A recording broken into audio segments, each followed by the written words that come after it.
আমরা নিজুমদু বা হাতিয়াতে আমরা বেশ বড় দুটো মোটেল করছি, কারণ ওখানে অনেকেই ভ্রমণ পিপাসীরা যেতে চান, কিন্তু ওখানে আবাসন ব্যবস্থা না থাকার ফলে ওনারা যেতে পারেন না। সো আমরা সাশ্রয়ী মূল্যে, যেহেতু পর্যটন কর্পোরেশন এটাকে অপারেট করবে, তো সাশ্রয়ী মূল্যে এইসব অঞ্চলে নতুন নতুন ক্ষেত্র আমরা তৈরি করছি।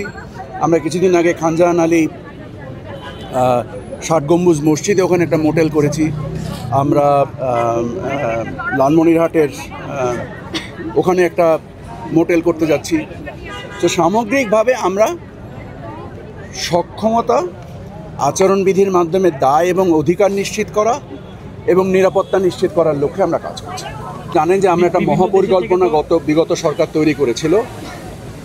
মূলত ভারতীয় একটি কনসালটেন্সি ফার্ম এই কাজটা করেন। আমাদের কাছে মনে হয়েছে এটাকে